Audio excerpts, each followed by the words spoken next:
The eye is 2 centimeters wide, smaller than a U.S. quarter.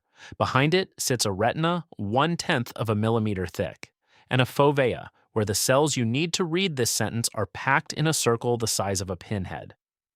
You will spend the next 10 years of your life learning to work inside it. Somewhere right now, a third-year medical student is sitting at a slit lamp for the first time. The amber beam crosses an iris at 25 times magnification. The iris fibers move with the heartbeat. The student watches. Level 1, medical student. The ophthalmology rotation is 4 weeks of an MS 3-year. It's not required at most medical schools. The students who take it usually take it on purpose. They've already heard the rumor that this is the field with the highest Step 2 CK scores, one of the earliest match deadlines in medicine and an operating field measured in millimeters. The first day, the attending sits you at the slit lamp and dials in 25 times magnification. You lean into the chin rest, you line up the eyepieces. The room disappears. The whole world goes amber. The iris fibers on the patient across the table look like rope. The crystalline lens behind the iris catches the beam. A tear film blinks across the cornea and refreshes. You can see individual blood vessels in the conjunctiva, the trabecular meshwork at the angle, the cells suspended in the anterior chamber. None of this was in the textbook. You straighten up. The decision is already made. You don't know it yet. 2 centimeters. That's the diameter of the world you just chose. Last month, you were on the medicine wards seeing pneumonia, CHF, and GI bleeds. 4 years from now, you will not examine an abdomen again. The field hasn't narrowed yet. The choice that narrows it is being made right now in amber light. Median debt at graduation in this cycle is $205,000. The federal grad plus rate during residency is north of 8%. Interest accrues from day 1 of internship, through every year of residency on every dollar borrowed. None of that figures into the decision. The decision was made the moment you straightened up. The Step 2. CK mean for matched ophthalmology applicants in 2025 was 258, higher than any specialty in the NRMP main match. The match results drop in late January, on a system the rest of medical school doesn't know exists. The application is due in September. Level 2. The match. SF match, not NRMP. The acronym sits in your mouth wrong the first time someone says it, the San Francisco Matching Program. Ophthalmology runs its own match, on its own timeline, months ahead of the rest of medical school. The application year compresses into MS4. You've taken Step 2 CK in July, scored a 258, and added a research year that was technically optional. Roughly half of matched ophthalmology applicants take one. Yours wasn't a choice. It was a math problem about how many interviews you needed to get to 12. You apply to 70 programs. You get 9 interviews if you're lucky, 4 if you're not. You fly to Iowa City in October. You fly to Birmingham in November. You eat hotel breakfast in 11 cities between September and January. The interview season costs you about $6,000, and a research year you'll spend the rest of your career justifying. The 2024 cycle ran 917 applicants for 518 filled positions. Roughly a quarter of U.S. allopathic seniors who applied did not match into ophthalmology. The results drop on a Wednesday in late January, 11 a.m. Pacific, 8 a.m. Eastern. You've been awake since 5 in the morning. You refresh the SF match page. Either a match list appears or it doesn't.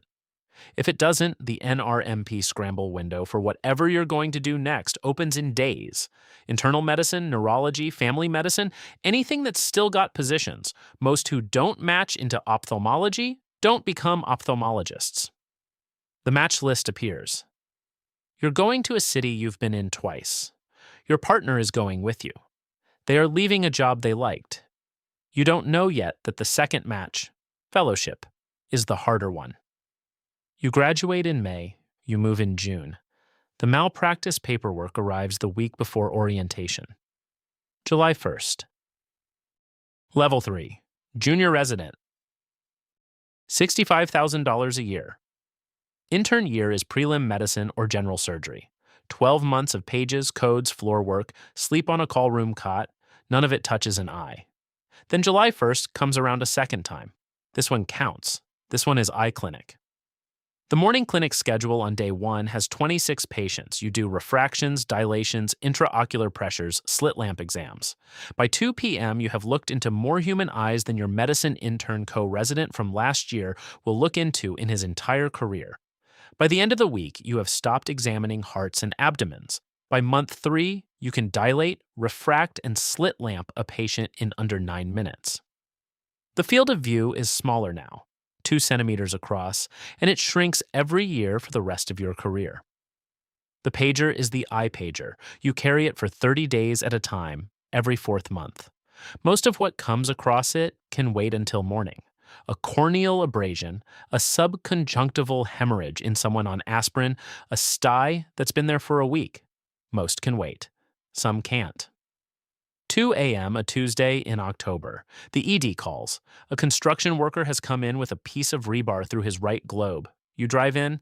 The bedside B-scan rules out a retained metal foreign body inside the eye. A Fox shield goes over the orbit.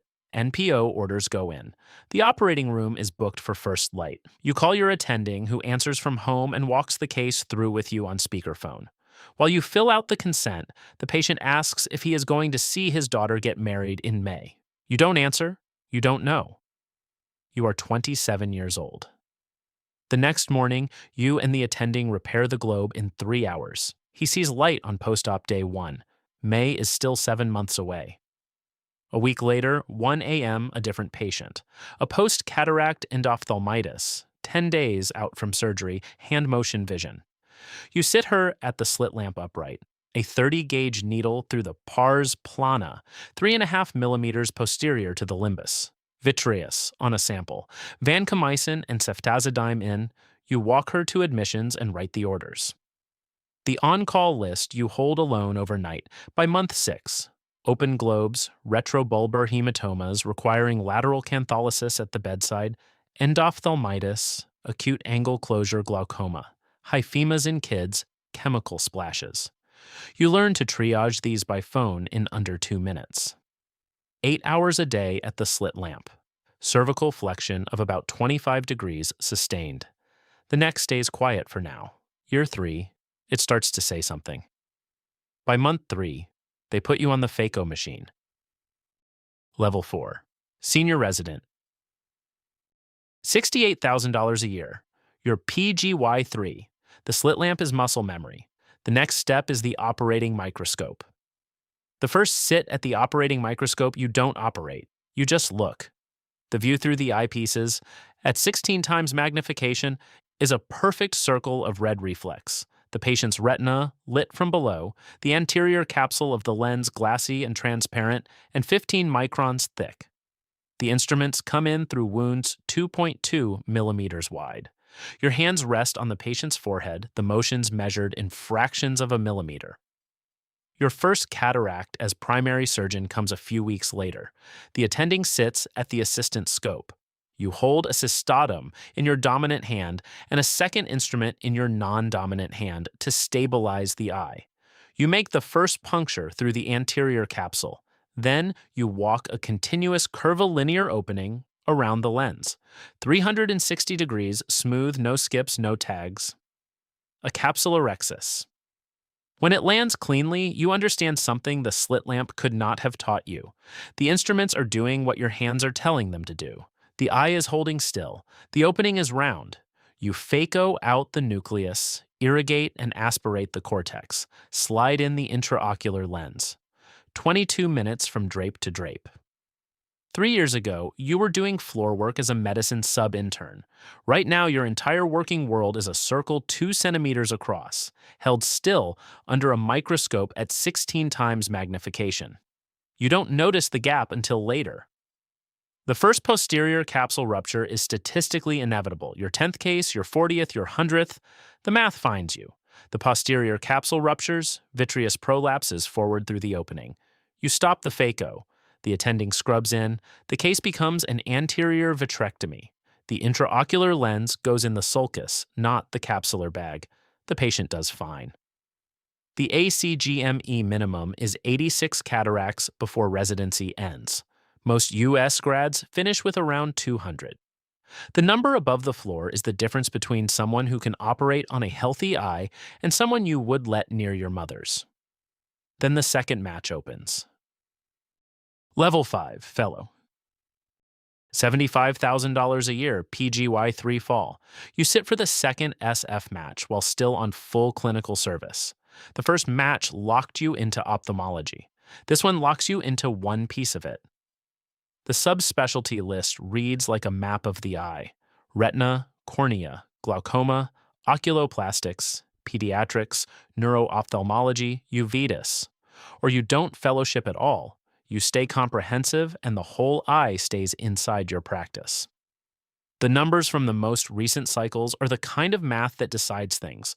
Retina is the highest paying subspecialty in the field.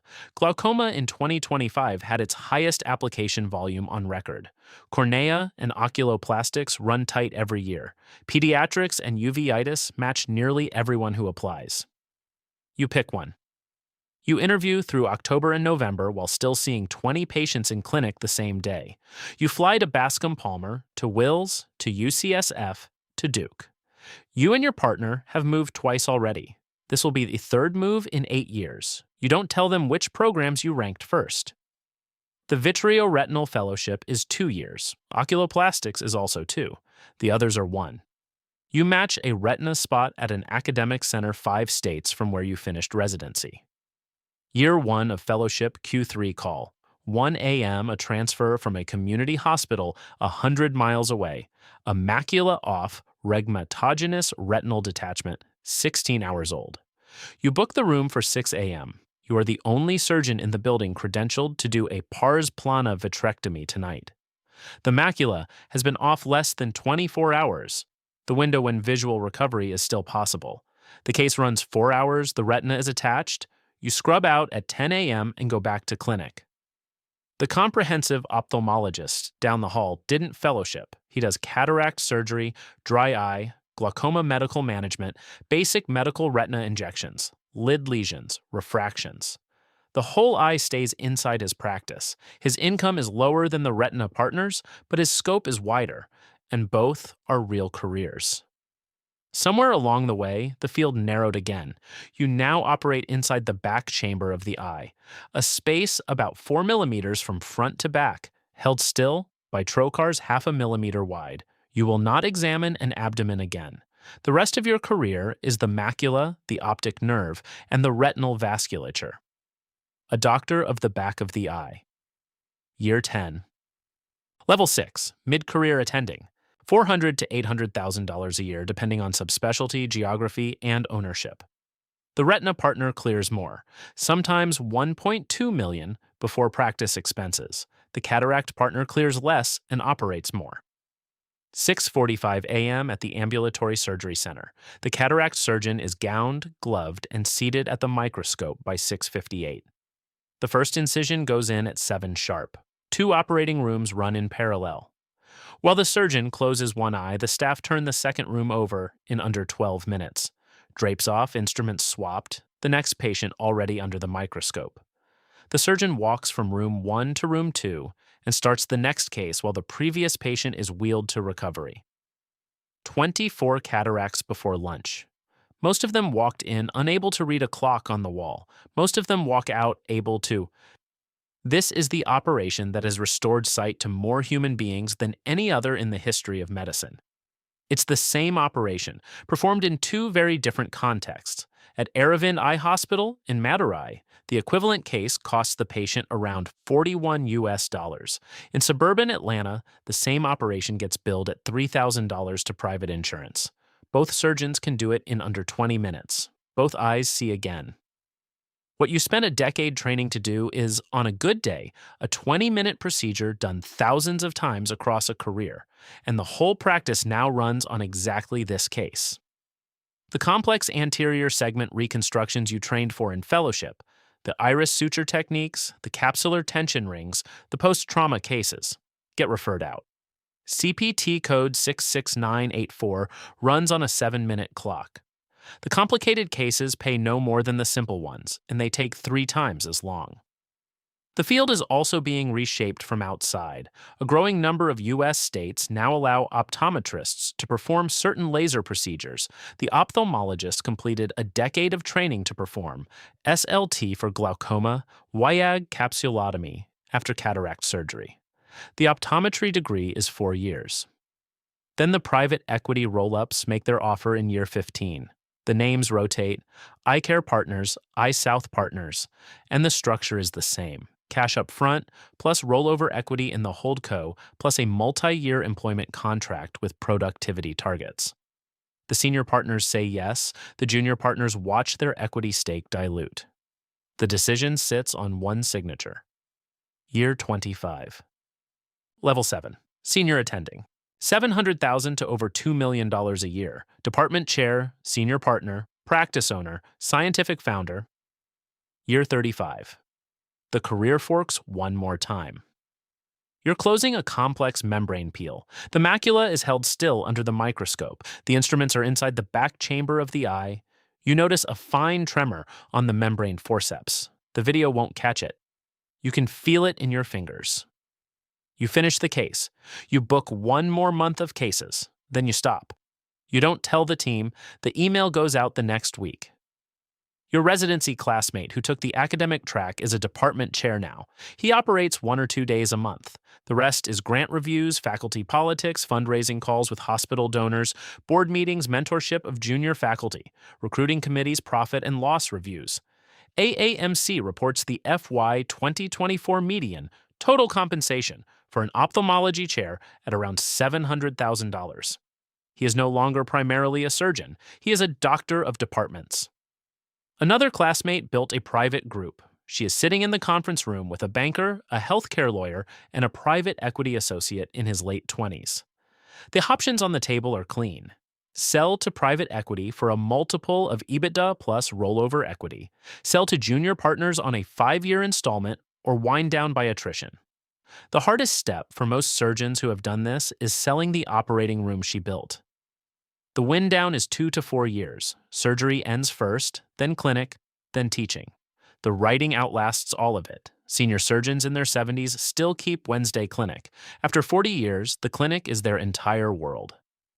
The circles got smaller every year. Slit lamp, operating microscope, OCT scan, vitrectomy field, the page of a chart. Then the chart closes. Somewhere across town, a third-year medical student is looking into a slit lamp for the first time. The student sits at the slit lamp. The chin rest is cool against her jaw. She dials in 25 times magnification. The amber beam crosses an iris. The iris fibers move with the heartbeat. She doesn't know yet that the slit lamp circle in front of her is the widest field of view of her entire career. She doesn't know how much of her life will fit inside a 2-centimeter sphere. She doesn't know about the neck. 9 weeks from now, the application opens on a system most of her class will never use. The second match comes 3 years after the first. 40 years from now, her own hand will tell her to stop. She leans into the chin rest. The amber light crosses the iris. The decision is already made.